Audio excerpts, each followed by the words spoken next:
This is something that we all know, that this is a revolving door, and this is really going to affect everybody who really close to him, who really said that one thing happened, but another thing really happened.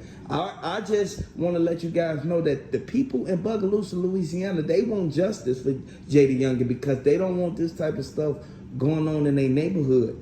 This type of stuff is going to lead to more violence and more people dropping and getting sent up. At the end of the day, we know for a fact that our opinion only holds as much weight as the facts. Like, y'all gotta really understand this, man. This is something that a lot of people will not really pay attention to because of what's been said by the father. They're looking at the fact that the father said one thing. Okay, he was the only one out there.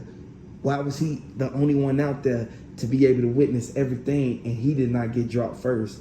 If he was out there first, he should have got taken out first. At the end of the day, when you look at the facts and put the pieces of the puzzle together, you literally will see that Jaydayoungin was called outside of the house for whatever various reason. He wasn't just sitting on the porch with his daddy and not hear these people sneaking up, or not see that the cars parking down the street. If it was a car that rolled past and then they saw Jaydayoungin on the porch, saw his car right there, like, it don't make sense.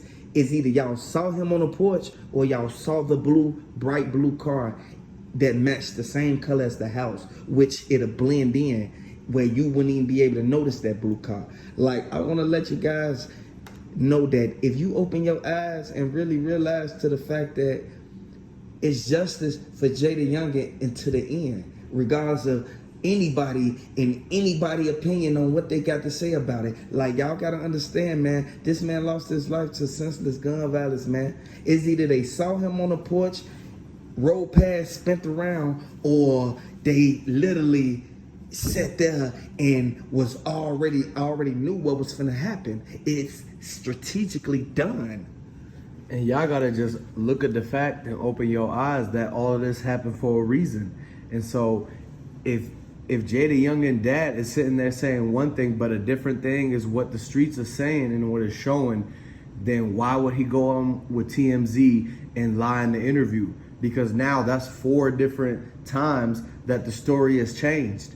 Every time that he went on and they asked him another question, it was always, you break it down, you'd be like, why would he say that if he was standing right there and Jaydayoungin was there with him the whole time? It seemed like they had somebody come up to the porch and try to act like they knew Jaydayoungin was his friend and say, hey, can Jay come outside?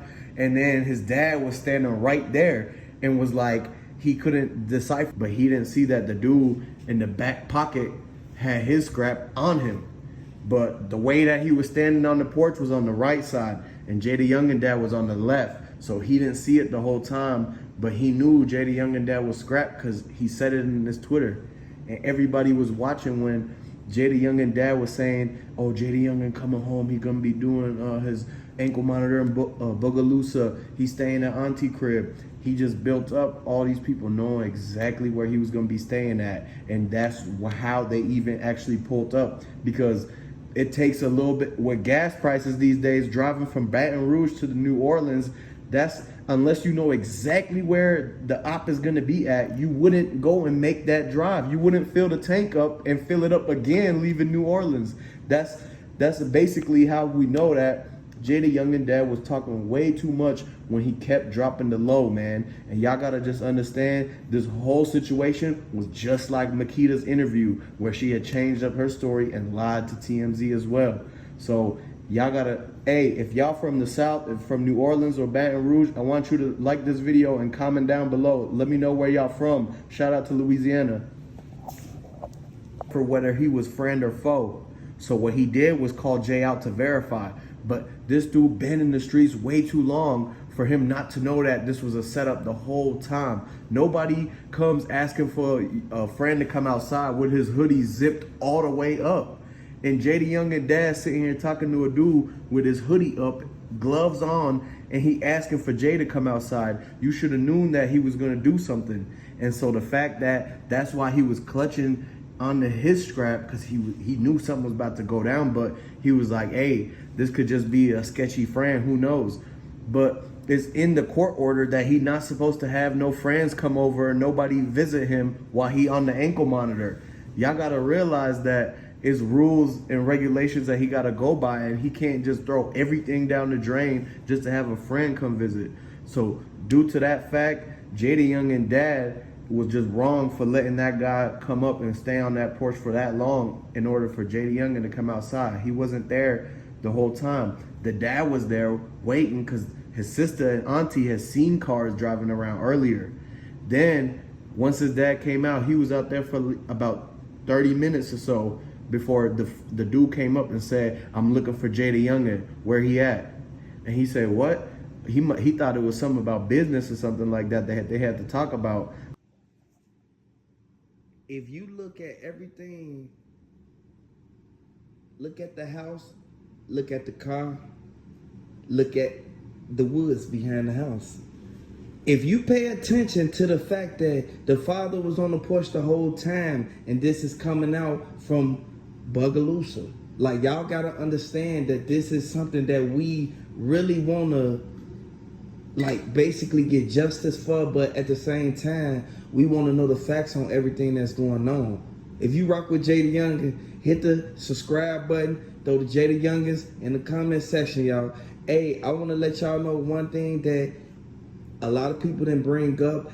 It literally had to be brought to the attention of us by someone who lives 2 houses from Jaydayoungin. I want y'all to look at one thing. It's no way that 5 people could come from off the side of the house and it's only one way in and one way out. You only can get to the side of the house by the front of the house. You cannot get to the side of their house, that blue and white house. You cannot get over there through no way. They did not walk through the woods. When you look at it, the woods do not have no opening for these people to come through there and be able to get away scot-free without nobody seeing them. I want y'all to really look at the fact that this is something that everybody looking at, and people are starting to look into this even more, because why was the father even right there? And they said all of the shots was close range. The shots was not from far back, from on the side. Y'all gotta look at where the car was positioned. The car was positioned at the back of the house. The father been at the front of the house the whole time. He can see every perimeter, every area. He can see from the left to the right. If somebody pulling up, you can hit a car. You can hit a brake squeaking once they try to park. If they try to pull down the street, it's so open, ain't no gates, ain't no fences or nothing. All you see is houses, and the houses is pushed at least 100 to, I say 50 to 100 feet back, or 100 yards back from the curb. If you really look